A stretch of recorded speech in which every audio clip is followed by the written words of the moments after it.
Okay, can everyone hear me? Hopefully I'm on. Yeah, and welcome everyone. And we're excited to welcome everyone who's learned with us before, and we also have some people for whom it's the first time learning with our group. We welcome you all. This is our annual Shir on Teshuvah, our Elul session, and we'll be going through some, what I think you'll find very profound and insightful passages from the Hasidic tradition on how we can, how we can prepare ourselves for Teshuvah, how we can engage in the process of Teshuvah in a deep and very insightful way.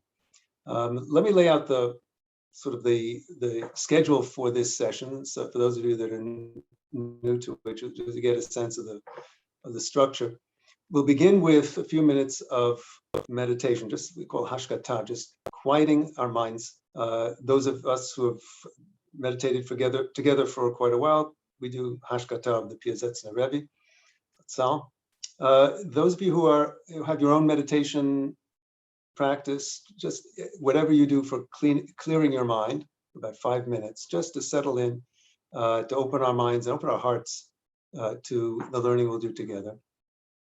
Then I'll be, laying out going through the sources, laying out the theory that's behind them, and this is a part of the shir that's done with everyone on mute and me talking. I'm sorry for that. I do prefer a seminar approach, but just for the sake of these video conferences, it's easier this way. So I'll be speaking for what will be probably about 40 minutes up till 9 o'clock. If you have questions as we go along, you can write them in the chat. That's one way to do it, or save them, because we'll have an open discussion at the very end.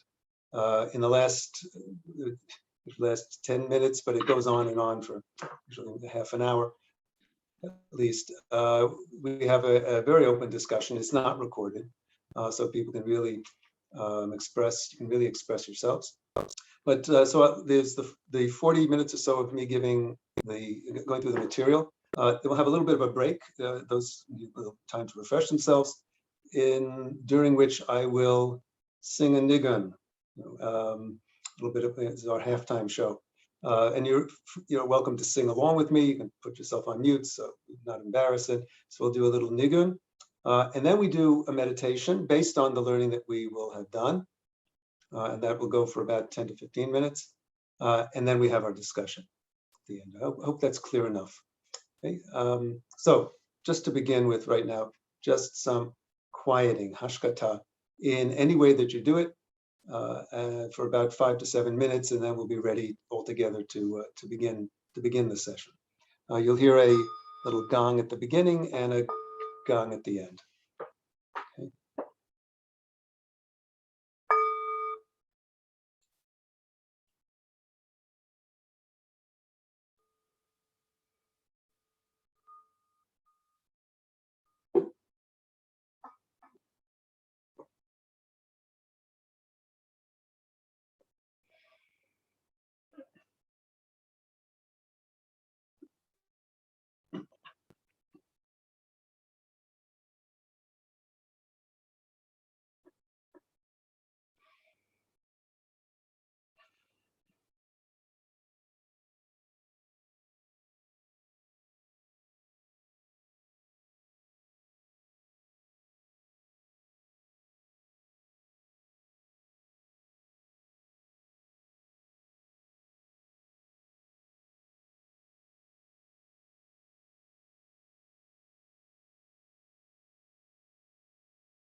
Okay, and welcome everyone.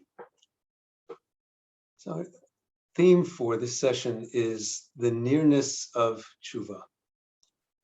This process of Teshuvah, of return to Hashem, return to fulfillment of the Torah, return to ourselves. This process is understood as being something very, very close to us. How close? We'll explore our inner promptings for the turn that's necessary for Teshuvah, for this return to ourselves. So let me put up the material. Hopefully, those of you who got the the handout early are able to go through this. So I'm not going to be going through it line by line, certainly not, just pointing out some highlights. Those of you who are new to to our classes, it's good to get a look at the text beforehand if you have a chance. Certainly we'll go through it, but it'll be good to take a look at it afterwards as well to really internalize it. So the theme is the nearness of Teshuvah. This week's Torah portion is really the parasha of Teshuvah. It's the Torah portion that is dedicated through and through to the process of Teshuvah. In it, Moshe Rabbeinu gives us gives us a prophecy of our history, and turns out to be right on target, for better and for worse. And in the process of which the ups and then the downs, he says, will bring us to Teshuvah. And that's getting to Teshuvah the hard way, certainly. We want to also explore, and then at the very end of the parasha, it helps us to attune ourselves that there's also a better way to approach Teshuvah, from inner prompting. And this is what we want to explore together. So towards the end of the parasha, we have these pretty well-known set of verses in which Moshe says, "For this mitzvah that I command you this day is not remote from you, nor is it distant. It's not in heaven, say who will send to heaven for us and bring us to us and we will hear it and do it. It's not across the sea, say who will pass across the sea and bring it to us and we'll hear and do it. For the matter is very close to you, in your mouth and in your heart to do it." Now, the problem with this passage, as the commentators wrestle with it, is it says, this mitzvah that I command you this day is not remote from you. Well, it doesn't tell us which mitzvah this is. And the term mitzvah can be used, and it is used in many places in Torah, even though it's in the singular, it can be used for the entire Torah. Okay, so it's possible that that's what it means here, and actually Rashi refers to that interpretation. You have quite a few other commentators that say it's talking about Torah in general. It's not far from you, it's not remote from you. The famous passage in the Gemara Baba Metzia, with Yeshua and the so-called Tanor Shel Achnai, he certainly interprets the mitzvah here as the whole Torah. But the Ramban, a great 13th century Kabbalist, great Torah, one of the greatest of all Torah commentators, the Ramban insists this mitzvah refers to Teshuvah, the Teshuvah that was mentioned throughout the parsha. In other words, Ramban is reading contextually. He says the mitzvah that's referred to here in the general sense is the mitzvah of Teshuvah, which the earlier part of the parsha says we'll be coming to, kind of dragged to it in a hard way. But this Teshuvah, it's not far from you. Okay, it's mentioned you return to your heart. Teshuvah means return to your heart, meaning to yourself. Return to Hashem, your God. Both of those, and we'll see how that works together throughout these texts. This is the mitzvah that he commands us to do. And in fact, the very fact that the Torah is calling Teshuvah a mitzvah here is significant. Okay, it doesn't do that for all the mitzvot. Usually it's just do this, do that, but here it's a mitzvah. And the Ramban says the matter is not remote or distant from you, as the verses say, but very close to you, to do it at every moment and in every place. So how close? That's what we want to explore together. How close is close? From where do we get these inner promptings to make course corrections, to fix mistakes, to know that we've made a mistake in the first place, and then go to fix it? Where do these promptings come from? Okay. So I thought to put together a certain line of insight on this from the Hasidic tradition, from the early Hasidic tradition. In general terms, Chassidut is a Kabbalistic path. It picks up on Kabbalah, the Kabbalah of the Arizal, but also the Kabbalah of the Moshe Cordovero. And it takes Kabbalah in what you would call a kind of a psychological perspective, very psychologically perceptive approach to Kabbalah. And I think Chassidut really shines here in this, in the psychological understanding of the process of Teshuvah. Okay, so I chose a couple of sources here. We'll start with Rabbi Yaakov Yosef of Polnoi, the Toldot Yaakov Yosef. This is probably the first really great Hasidic commentary, the commentary on the Chassidut of the Baal Shem Tov, Maggid Mezrich. Rabbi Yaakov Yosef was an early, not the very first, but an early adherent of Chassidut, and he was already a really accomplished Talmid Chacham, an accomplished Kabbalist. He brought all of his skills to Chassidut and approaches Chassidut in a very intellectually rigorous way. Here he's going to talk about the process of Teshuvah and bring us one of the core, call it chidushim, a kind of innovative approaches to Teshuvah that comes from the Baal Shem Tov. It's amazing Torah. So he says, I heard a question from my teacher, the Baal Shem Tov. You saw the Baal Shem Tov. The Toldot Yaakov Yosef quotes many first-hand Torah of the Baal Shem Tov.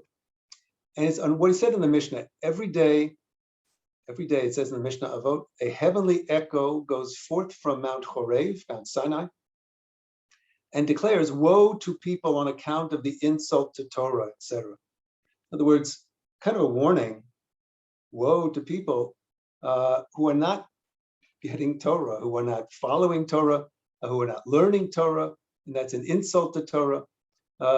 So it's a warning that's coming out, a heavenly echo, bat kol. Okay, this is called a bat kol, daughter of a voice. It means an echo from heaven. To see what an echo means in a sense. He says, so too, there's the verse from Yeshayahu, from Isaiah. The watchman said, the morning comes, also the night. If you will inquire, return, come. Very mysterious verse from Yeshayahu.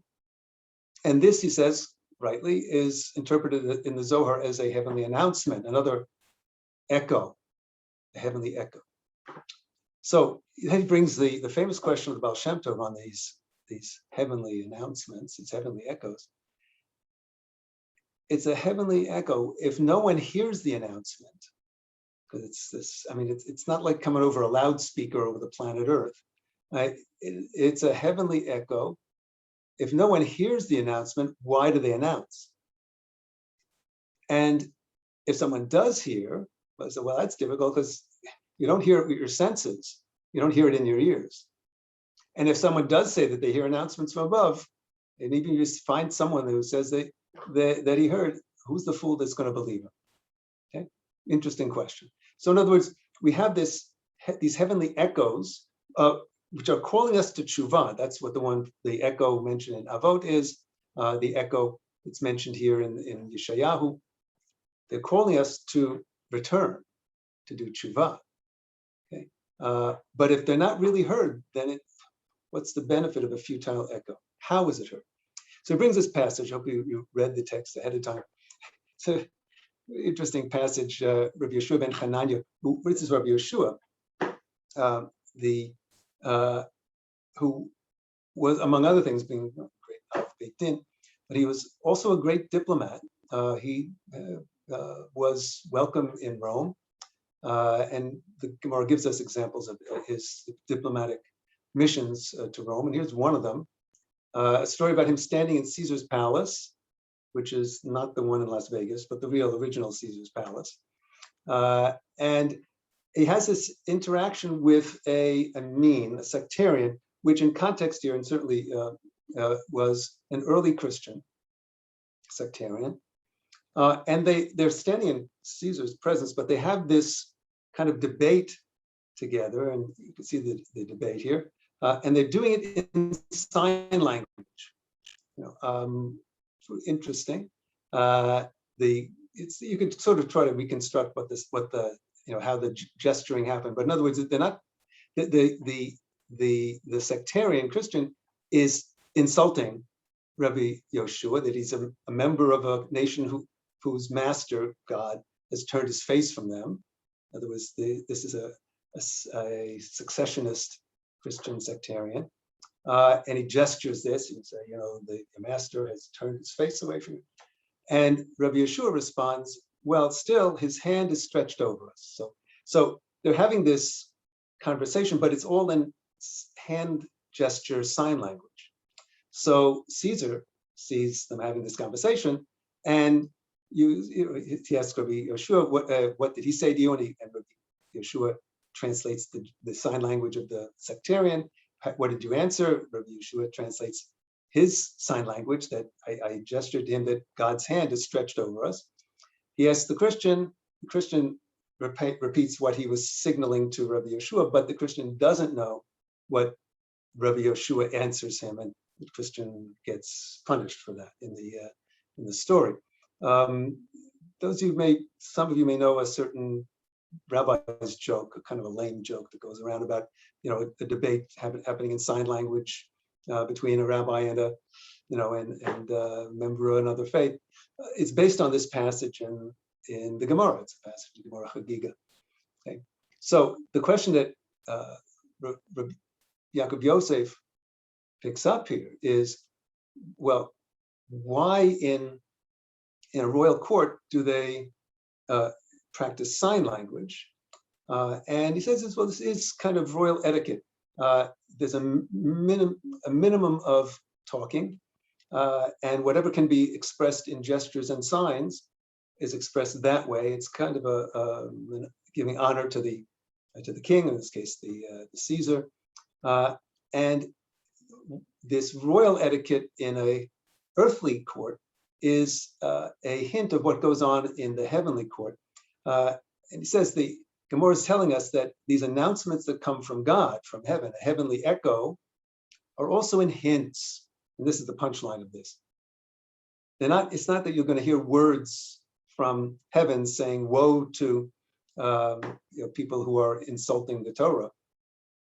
It's not in words. You have to know the sign language of the hint of the announcement.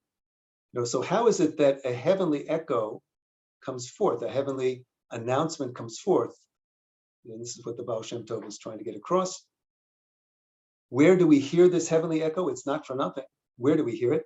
We hear it through the thoughts that come to a person every day, ruminations of Teshuvah that are an account of that announcement, or by other things that are known to one who has eyes of insight. Now, it's a very perceptive read of this passage in Pirkei Avot, and it actually deepens the passage in Pirkei Avot itself. Baal Shem Tov is telling us that, when Avot says that there's a heavenly announcement coming out every day, in truth at all times, from Mount Sinai, calling us to do Teshuvah, to return to Torah. That's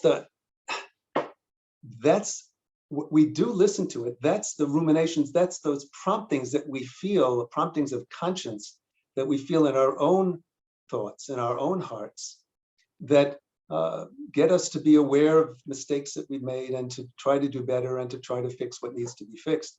Ruminations of Teshuvah. So we hear this in a subliminal way, in some sense. We'll have to sharpen that up. But the thoughts that come to us, and though we think that to some extent we're in control of our thinking, those of us who meditate, you have a meditation practice, you are not in control of your thinking. Thoughts just keep flowing. And those thoughts also contain content that are coming from very deep places. A lot of it is not so deep, some of it is quite deep. So it's our own thoughts in which contain this announcement from Mount Sinai. What a beautiful read of that passage. So here in the Tolet Yaakov Yosef says, and we hear it in our, we have these thoughts from within inside ourselves, which is an impact of that announcement. And also when there is aroused in the world certain dread or fear or certain joy, your general sense of, if we're going through very dangerous times and times of dread, I think that qualifies. Right now we're going through those kinds of times between the pandemic and the way certain bad actors are acting in the world. Yeah, when there's dread in the world or when there's joy, the dread in the world is from the root of fear. We'll explain that a little further. The joy in the world is from the root of love and in serving Hashem. So even the experiences that we have in the world and that we share in more general ways are a sign of that announcement, are the impact of that announcement coming from Mount Sinai every day, or the announcement to do Teshuvah that Yeshayahu was talking. Okay, so the Toldot Yaakov Yosef attunes us to this notion that we are picking up on a kind of subliminal message that we are getting from heaven. We pick it up in our thinking, and we're getting it all the time. That close. How close is Teshuvah? That's pretty close. It's coming to us in our own thoughts. Now, the Toldot Yaakov Yosef was an early student of the Baal Shem Tov, but certainly his main early student was Rav Dov Ber of Mezrich, the Baal Shem Tov's main student, colleague, and his Torot on the Torah of the Baal Shem Tov are particularly profound as well. And here, this is, I think, an extraordinary. We're going to look at two passages from the Maggid, one from him directly and one from his school of thought. And this here, the Maggid is laying out really one of the most fundamental sets of principles in Chassidut entirely. It says, the rule of the matter is, everything a person sees and hears and all happenings that occur to a person, everything comes to arouse him or her, whether something of love or something of fear or glorification or victory or admission or connection or rulership, That's a rule right there. Everything that we experience in the course of our day, see, hear, all happenings, everything is communicating with us. Hashem, Shemayim, heaven, is communicating with us at every moment in every experience that we have. That is Chassidut in a nutshell. In all your ways, know God. So our job here is to be alert, to be, to really pick up on what is happening to us, how God is talking to us, caring for us in every situation. As the Toldot Yaakov Yosef said, God may be communicating to us not in words, but in the events that happen to us, in the all of the situations that we're in, things that we see, things that we hear, things we experience. Now he goes through a list of categories, whether something of love, fear, glorification, victory, admission, connection, rulership. And those of you who have some background in Kabbalah recognize he's going through the 7 lower sfirot: Chesed, Gevura, Tiferet, Netzach, Hod. Admission. Hod is admission, is acknowledging something or also thankfulness. Connection, that's Yesod, and rulership is Malchut.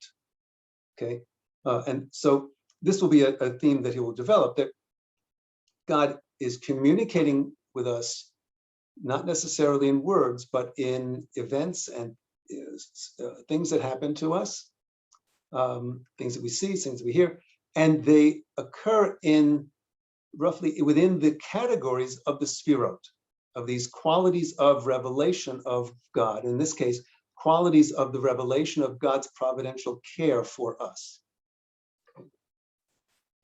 Now, okay, so everything that happens to us is meaningful. Generally, this communication happens in 2 ways. It also is very insightful. Either, it's going to say during prayer, or at other times. Very interesting. And again, this is very psychologically perceptive. Why during prayer? During prayer, the bad deeds that a person already did come to face him in thought in order to rectify them and elevate them. He says, it's like someone who's gazing in a mirror. Why during prayer? During prayer, we are trying to focus our minds in Kedusha, in holiness, to focus on God, to be very clear in mind, to be very elevated in mind. So you're trying your best to be in a sacred state of mind. Okay? And then in that condition, if an alien thought comes, it's called a machshava zara, a strange thought, an alien thought that has nothing to do with prayer, just coming, and sometimes it can be rather inappropriate, inopportune thoughts, coming right in the midst of you trying to be your very best, have your very best kavanah, talking to God, and here comes this weird thought.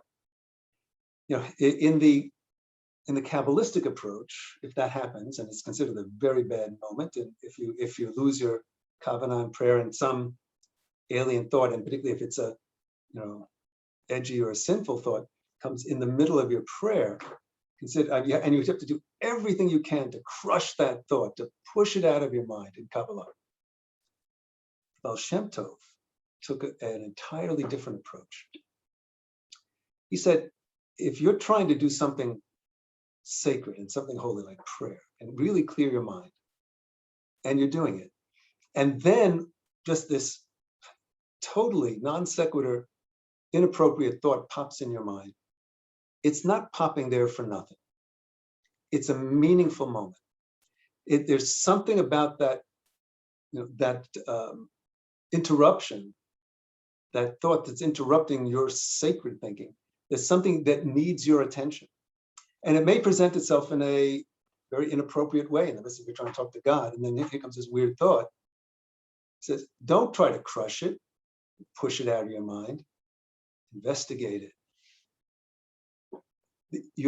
When you're trying to do something sacred, it's like your mind is a mirror, and then whatever appears in that mirror is going to give you reflection of yourself, something you need to see and something you need to metakein, to rectify, to fix. Okay, so these moments are actually revelatory moments. They may come shrouded in a thought that is inappropriate and even perhaps embarrassing. Don't run from it. Look more deeply into it and elevate that thought.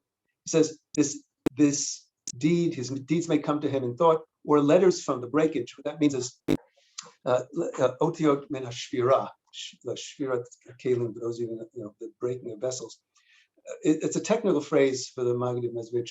Refers to information that's coming in idle thought, casual thought. You're not thinking Torah thought, you're not thinking thoughts of virtue. It's coming from the world of Shvira, the broken world, but it's not a meaningless world. It's letters, meaning otiot, like letters of the alphabet, letters of the Aleph Bet.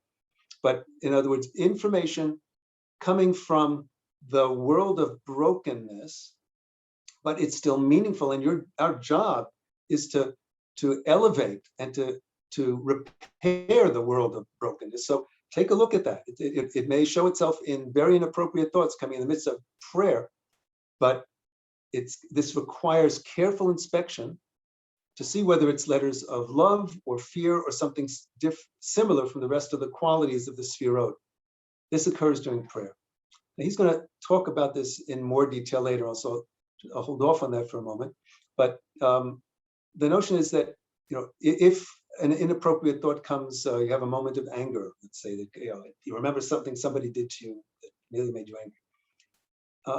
What's going on here? He says, well, trace it back to its root. So the world, anger comes from the world of din, of gevurah. So there's something here in the world of gevurah that needs to be rectified, okay, and etc. So he gives an example: a person who's accustomed to foolery, late sanut.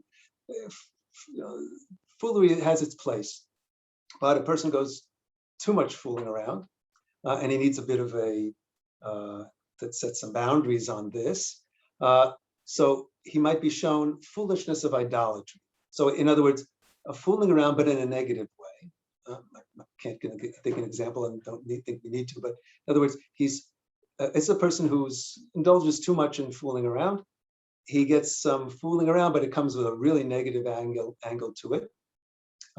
And you should, if he suddenly sees something dealing with idolatry, you should understand it's not for nothing. He saw it. And the purpose is, and he gives us a bit of the technique, to rectify the foolery and sweeten it at its root, that he elevated to the root of love. He'll talk more about this in a little later. But in other words, okay, here's a moment of foolishness connected with a negative thought, connected with idolatry. Okay, well, what is fooling around about? Well, it is about a kind of joy. It's a bit of an irresponsible form of joy, maybe a kind of superficial kind of joy, but it's from the world of joy, which is from the world of love, which is from chesed. So let me understand that, yes, I appreciate that sometimes a little levity and a little fooling around is an okay thing, but sometimes it can be carried too far. There is a sanctity within it, a joyfulness, and it comes out of love, and it comes out of trying to connect to people. So let me make sure that when I am in a light and kind of, joking around state, that it stays appropriate, that it's uplifting, that it's that it's understanding as an aspect of love of God, and to sweeten it at its root, bring fooling around that could be negative to something that is an expression of love of God. Okay, he'll talk about more of this in other examples as well. He says all of this comes out of a rule that everything that is forbidden has something permitted corresponding to it. Okay, the notion that we should not run from negative experiences or negative thoughts, but investigate them and flip them to their positive aspect. This is actually rooted in halacha. What he's paraphrasing here is a rule that you find in the Gemara Chulin. It's found in the Mishnah, Mishnah Orla, Mishnah Nazir. It's also often applied to issues of kashrut, that everything that is forbidden, the example that's given in kashrut is we're not allowed to eat pork or ham, right? That's forbidden. But everything that's forbidden has something permitted corresponding to it. So the rabbis tell us that the taste of a certain fish called the shibuta, I don't know what species that is, but the taste of a certain fish has a similar taste to pork. I'm sure they didn't try it themselves. They asked their non-Jewish neighbors. But and this is given an example, and the Mishnah and Gemara give many other examples that so everything that is permitted has something. Everything that's forbidden has something permitted corresponding to it, and this becomes a precedent for us to take negative situations and sweeten them and find their positive aspect to them, transform them into their positive corresponding quality. And this is one of the great chidushim, one of the great innovations of the Baal Shem Tov. I mean, it was psychologically perceptive. We'll see that this actually, this is a form of sublimation in a psychoanalytic sense. And one of the aspects of Hasidut that Freud and other psychoanalysts in the early psychoanalytic schools were aware of. Very perceptive psychological approach. So here in the process of Teshuvah is one in which we take we face our negative side. We face we don't run from it. We face into it, we analyze it, and we come up with the inner sweetness of it, the inner positive, holy aspect of it as well. Okay, so the Maggid Mezrich says that anything that happens to you in your course of your day, and particularly something that makes an impression, or any thought that comes to you while you're trying to do something holy, like pray, can be interpreted deeply in this way, and you trace it to its root. He says, and certainly everything that happens in the house, certainly things that happen outside, but also in the home, you know, events that happen within the house also are arousals for us to do tikkunim. He says this requires great discernment for all that one sees in the house, any unusual creatures, what comes suddenly, everything is related to the person himself, and it is required for his conduct. Interesting. So close, in the home itself, every event has significance for our connection with Hashem. Unusual creatures that come up, here in Tzfat in the spring, we sometimes get a couple of scorpions that show up. They just go in the house. They show up very suddenly. If you had one, if any of you are in Israel and you've had the experience with scorpions, it's a bit of a shock when one of these creatures, they kind of sneak up on you, and there they are, and they are ready for battle. These are tough creatures, and he's not saying that it's, and this is important. He's not saying that this is some kind of omen. It's not a siman in some sense. This is not being interpreted superstitiously. It's not like if a black cat crosses your path, which would be to react to that is considered prohibited. It's a prohibition of Torah to react to read superstitious omens. We're not allowed to do that.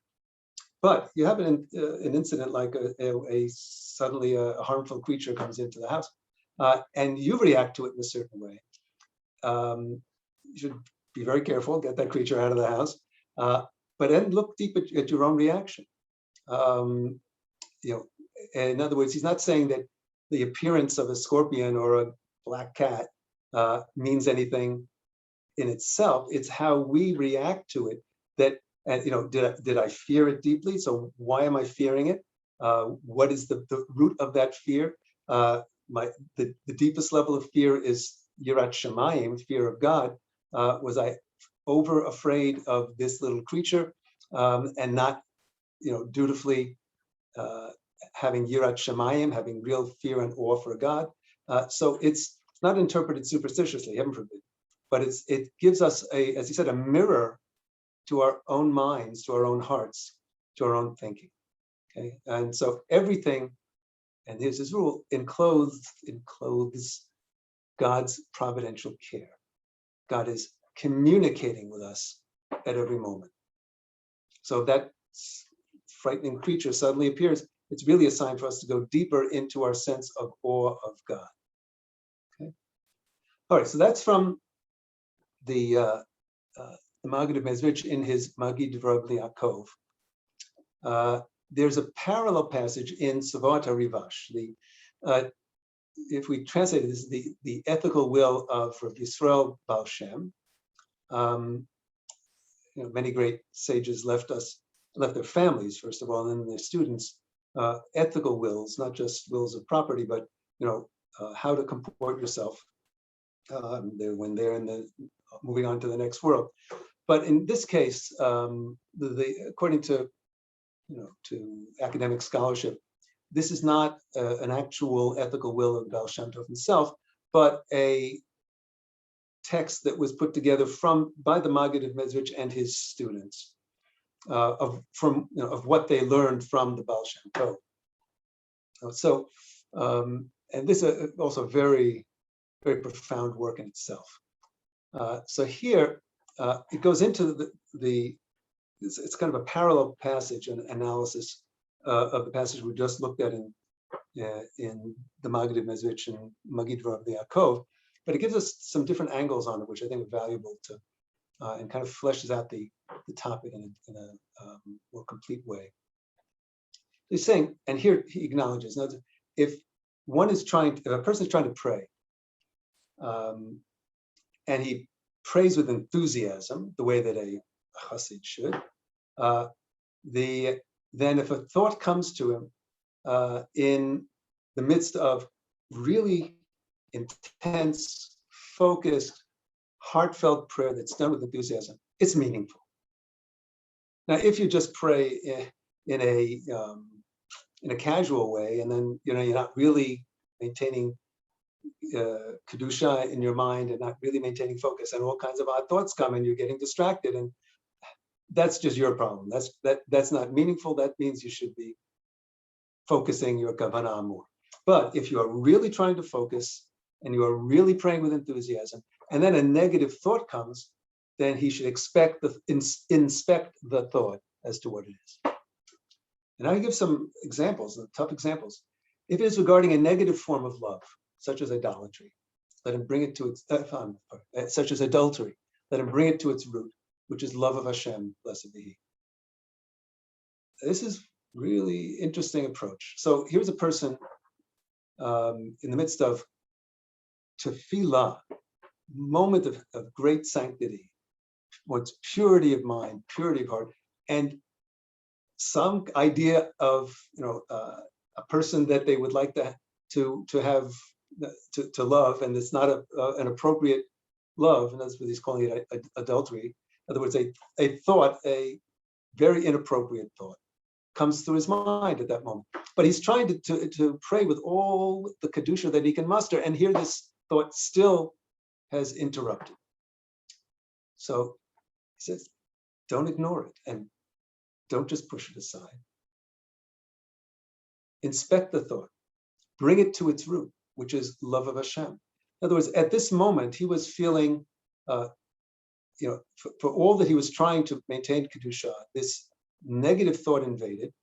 What is this negative thought? Well, it's a desire for love. It's the wrong love. In fact, in this case, a forbidden love. Okay, but it's a desire for love. So let him get rid of the negative aspect of that thought and realize what he's really looking for is a deeper, real love of Hashem, blessed be He. Connect the thought to its root. And he explains that there are 7 categories of thought. This is from the Torah of the Maggid of Mezrich, based on the Baal Shem Tov. 7 categories. These are the 7 sfirot that he mentioned in the previous passage, right? From Chesed to Malchut. And in Kabbalah, the 7 sfirot are also matched up with the 7 days of the week, the 7 days of creation, which are called the 7 days of the structure Habinyan, which is the lower 7 sfirot, and their days. So each one has an evening and a morning. Evening, Erev, connotes mixture, Itarev, which means that his thought of holiness is mixed with an external thought, mixed together. Morning connotes, Boker is bikoret, inquiry, that he inquires of Hashem. So he gives examples. These are the categories. In Chesed, the sphere of Chesed, there's love of God, and there's love of sin. Okay? The passion to do a sin. In Din or Gevurah, there's fear of God, or negative fear, such as hatred of another person. Glorification, that's Tiferet. The one glorifies Hashem in the good sense, blessed be He, or the negative, that one glorifies oneself, heaven forbid. And victory, Netzach, admission, Hod, foundation, Yesod, which is a term for connection. And each one of them has 10 levels within it. So here he's a little more explicit. In other words, every thought that we have, thought itself is Keter Chochma Bina. In other words, the upper sfirot are pure consciousness in its forms. Consciousness itself, wisdom, and discernment. These are the very structure of thought itself. The themes of thought are represented in the 7 lower sfirot, from Chesed to Malchut. Okay, and as he lists them here, okay? And each of them has an evening side when they're mixed with something negative, and a morning side of bikoret, which we investigate and bring that thought to its root. Okay. So he gives some examples of this. So let's say in the middle of prayer, so I'm trying to do something very sacred. One thinks of a negative love, okay? A thought of love that is forbidden. So let him say in his heart, and here he gives us the method. What have I done? For I've taken a portion of the world of love, the world of chesed, and have brought it to a place of filth in this negative thought. First impact of doing this. In this way, he will be humbled, come to the dust, and bring this thought to the quality of nothingness. Now, nothingness is ayin, which is actually keter, And in his humility, it's not that he's pushing out the thought, he's acknowledging, in the midst of my tefillah, I just had this totally inappropriate thought, negative love. How could I do such a thing? To use my consciousness that God has given me, and which can connect to the world of love and bring it into such filth. That embarrassment, that humility brings that thought to ayin, nothingness. Now, nothingness for the Baal Shem Tov, for the Maggid of Mezrich, for a Kabbalist, is the sphera in which all change is possible, all transformation is possible. To dissolve that thought into Keter, now transformation can happen. And after that, he can come to the world of love, remembering, if I love something such as this, how much more should one love Hashem? And in other commentaries, that to realize that if I was having a thought of love at this sacred moment, and it was an inappropriate thought, but it does mean that I am longing for love in a good sense, love that will connect me with Hashem in a pure way, love that will connect me with others, a significant other, in a pure way, and that's to take that negative experience, take it to its root, and transform it into something positive. And the idea is that when we're trying to do something that's focused on holiness, and a thought from the dark side, so to speak, in the Jungian terms, invades, it's because that energy needed to be, and that thought needed to be addressed, not to be ignored, not to be stamped out, but addressed, brought into the open, process of catharsis, and it to be elevated, sublimated in that sense, transformed into something positive. Okay, this is very psychologically perceptive. This process is happening, this is the tshuva process that happens within the heart. And he gives other examples, something of pleasure. Don't just take it as pleasure for yourself, but this is participating in Hashem's world of pleasure that he's given us, this gift. It could be, according to the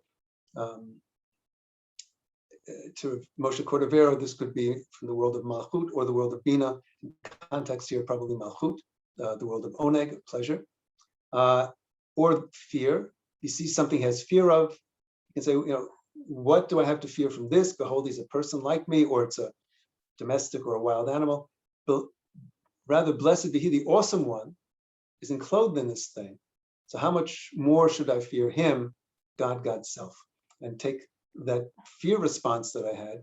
I mean, I deal with the thing that caused the fear, hopefully, sort of pacify the situation, but then take a look at the reaction that I had, and that fear, and say, well, to be that afraid of, that little creature or that person, I shouldn't be that afraid. If I'm going to have any sense of awe, let me have awe of God, and then all of these other things will be in it, in proper perspective, etc. And he gives other examples. Okay. So here we have the putting together the Rabbi Yaakov Yosef Palnoi and his notion that heavenly voice that comes from Sinai is something we are, all of us, hearing within us at every moment, every day, and every moment. And it's that prompting to tshuva that we have within us.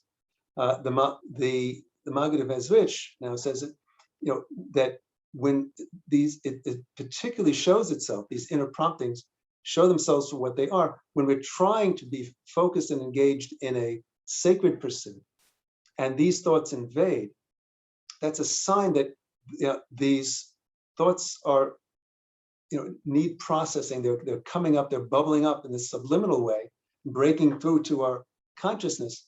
They need to be addressed, and the process of addressing it is the process of tshuva itself.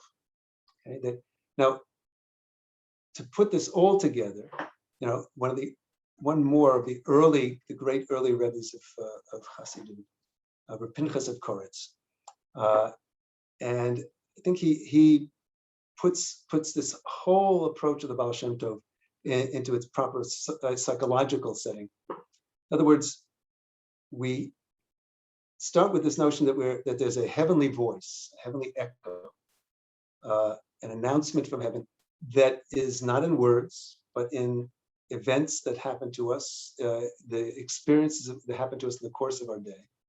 Okay, so it's in sign language, and we kind of have to interpret the language, not superstitiously, not as omens or anything like that, but these are moments that we interpret as meaningful for our spiritual awareness, moments in which we look at our reaction to these experiences, okay, and say, oh, I'm reacting in this way. What does this tell me about myself? It's a mirror to myself, as the Maggid of Mezrich says. And I really take a look at the thoughts that come up as I'm trying to do something meaningful and significant in my day. And if these apparent non sequitur, alien, invading thoughts come in, they're not alien. There's something within me that needs to be addressed, that is, calling me, that is knocking on the door, needs to be addressed. And typically it's areas of weakness within my own psychological makeup that need to be strengthened. And to strengthen them, so it means following them to their root, and their root in the Sfirot.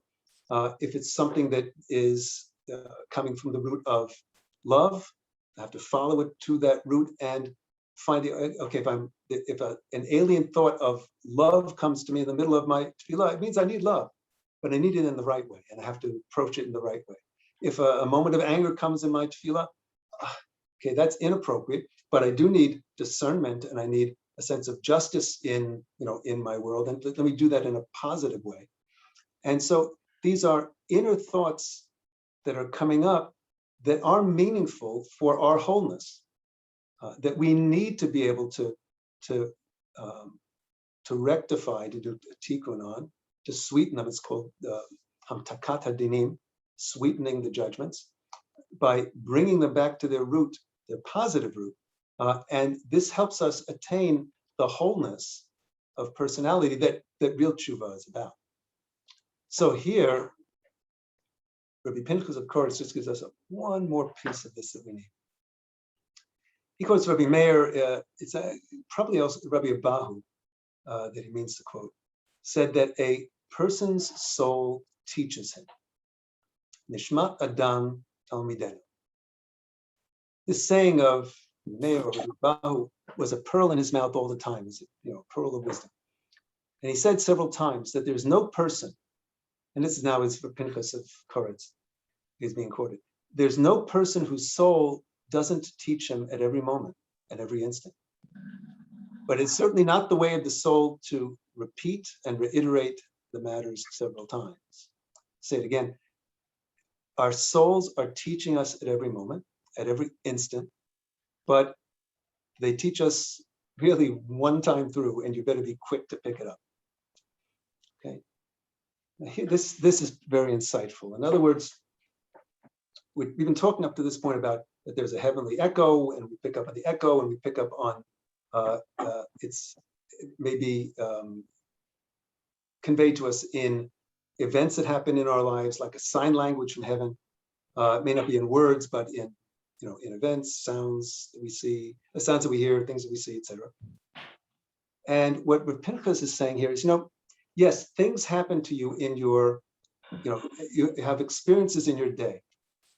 The way in which you interpret those experiences is coming from your own soul, your structure of consciousness, okay, that is giving meaning to those experiences, because the soul, your soul itself knows what you need in terms of your spiritual and psychological wholeness.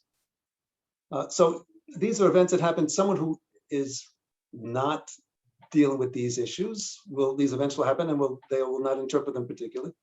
But someone who is working on themselves and is growing spiritually and trying to be self-aware, and has these events, and his soul itself picks up on these events, will interpret them in the ways that the person needs for his or her further growth. I'm getting this, I got to get this across. He says it more eloquently than I do here. In other words, it's not as if the events are coming to us from the outside, and then we're projecting some kind of interpretation on an outside event. All of this is a process of tshuva. The event is happening, but the real activity here is in the way our soul, our structure of consciousness, is interpreting these events. And our soul is always aware of what we need for our wholeness. In other words, this is us. Our inner self-awareness knows what our weaknesses are, and is able to use the events that happen to us in the course of our day to reflect to us what we need to strengthen, what we need to sweeten, what we need to achieve our full growth and our wholeness. Hope I'm getting that across. So it's the work is work of interpretation, and yes, it is God's helping us here in these events that happen to us, but it's also our soul together with those events that's interpreting them in ways that express the issues that we need to work on for our wholeness. That's what's happening here. Okay, so it's we can talk about this more to try to put this together in our discussion period. But this is the general insight, the innovative approach of the Baal Shem Tov to the process of Teshuvah. Okay, let's stop here. I'll give a few minutes of those who need to take time for refreshment. We'll do a little bit of a nigun here, which you can sing along with if you wish. In the halftime show. And this is I thought to do this as a nigun based on a poem of Rav Shlomo Ibn Gabiro for the process of Teshuvah. Shar Petach Dodi. You can see the text here. So you can sing along with me if you wish.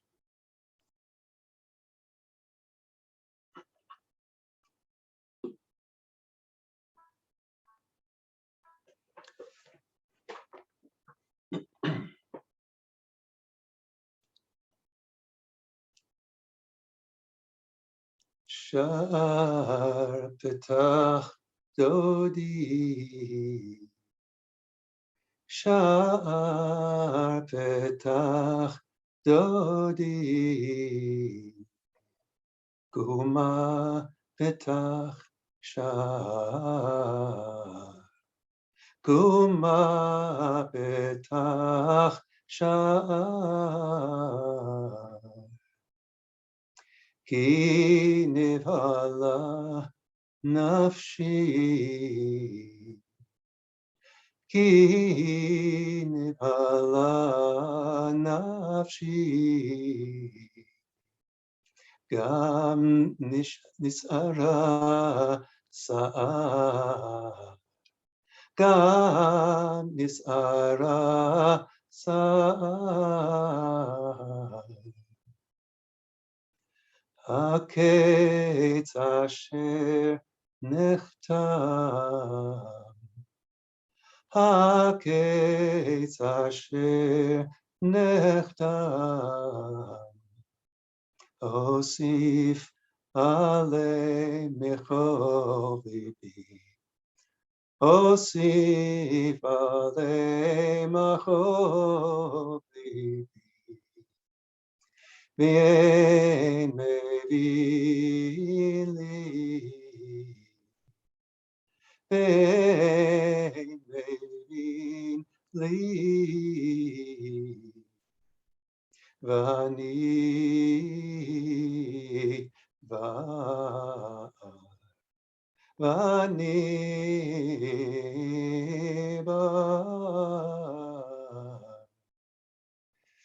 Shar Petach Dodi, Shar Petach Dodi, Kuma Petach Shar, Kuma Petach Shar.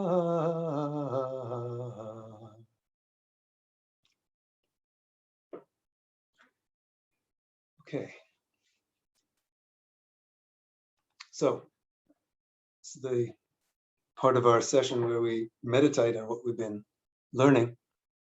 What I would suggest for us for this session is we'll meditate for 10 minutes more. We start with hashkata, with just clearing our minds, being totally aware of all that's happening in us and around us, trying to quiet thinking. And if that's all we do in the 10 minutes, that's great. But each of these Hasidic Rebbeim said in the course of this, of trying to quiet our minds, if thoughts come, in this case, we don't want to back off from them. We don't want to push them away. Inspect them, investigate them. Here we are trying to do something sacred to quiet our minds, which includes quieting verbal thought. In the course of that, if verbal thought comes, it's not for nothing. It's coming to show itself for something. So take a look, in this case, at the thoughts and see, do the exercise that's recommended here. Is it a thought that connects to the sphere of chesed? Is it a thought that connects to the sphere of din, or gevurah, or tiferet, any of the 7 lower sphirot?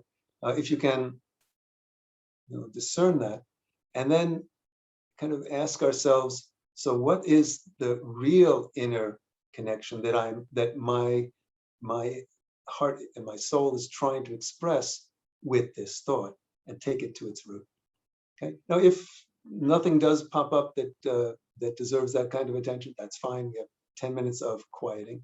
But if a thought does come in the context of this, is something, this is a time of Teshuvah and Elul, something that you've been trying to work on, and the thought comes, don't push it away in this case.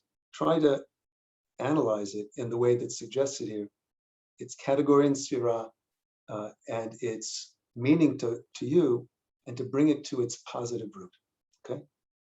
Try that. This is something that I very much suggest doing during this month of Elul.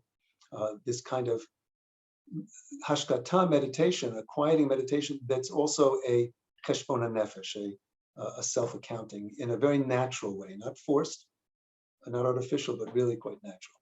Okay, here we go. So 10 minutes of hashkata and following any thoughts that come to their sweet root.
Okay, so we open up our discussion on this topic, the nearness of Teshuvah.